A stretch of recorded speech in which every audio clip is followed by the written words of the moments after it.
দীর্ঘ 7 মাস পর মৌলানা ভাসানী হকি স্টেডিয়ামের নীল টার্ফে বসেছে খেলোয়াড়দের মিলন মেলা। বিজয় দিবস হকির ফাইনালে কাল মুখোমুখি হবে বাংলাদেশ নৌবাহিনী ও বিমান বাহিনী। দুই দলই চায় ম্যাচ জিতে শিরোপা উঁচিয়ে ধরে বছরের শেষটা সুখকর করতে।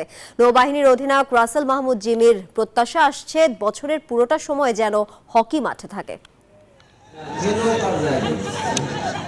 আন্তর্জাতিক অঙ্গনে হকি সুনাম কুড়ালেও ঘরোয়া হকি নিয়ে তেমন কোনো মাথা ব্যথা নেই ফেডারেশনের। তবে নতুন এডহক কমিটি গঠনের পর আবারও মাঠে গড়িয়েছে হকি।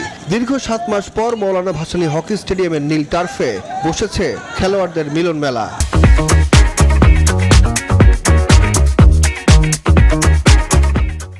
তবে সার্ভিস দলগুলোর বাইরে কোনো ক্লাবই অংশ নেয়নি বিজয় দিবস হকিতে। বিজয় দিবস হকির গ্রুপ পর্ব ও সেমিফাইনাল উতরে ফাইনালে উঠেছে বাংলাদেশ নৌবাহিনী ও বিমান বাহিনী। শিরোপা নির্ধারণী ম্যাচে মাঠে সেরাটাই দিতে চায় নৌবাহিনীর অধিনায়ক রাসেল মাহমুদ জিমি। অবশ্যই ওরা ভালো টিম এবং আমরা ওদের উইক পয়েন্টটা দেখার চেষ্টা করব এবং ওদের সাথে কি প্ল্যান করে খেলা যায় এটা আমরা পরবর্তী ট্রেনিংয়ে আমরা আলোচনাও করবো এবং আলোচনা করেছিও।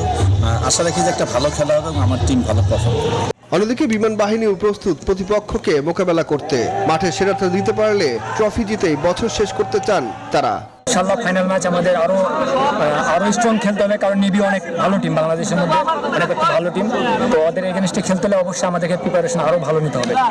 মৌলানা ভাসানী হকি স্টেডিয়ামে সোমবার বিকেল 2:30টায় শুরু হবে শিরোপা জয়ের লড়াই। সুগন সরকার, নিউজ 24, ঢাকা।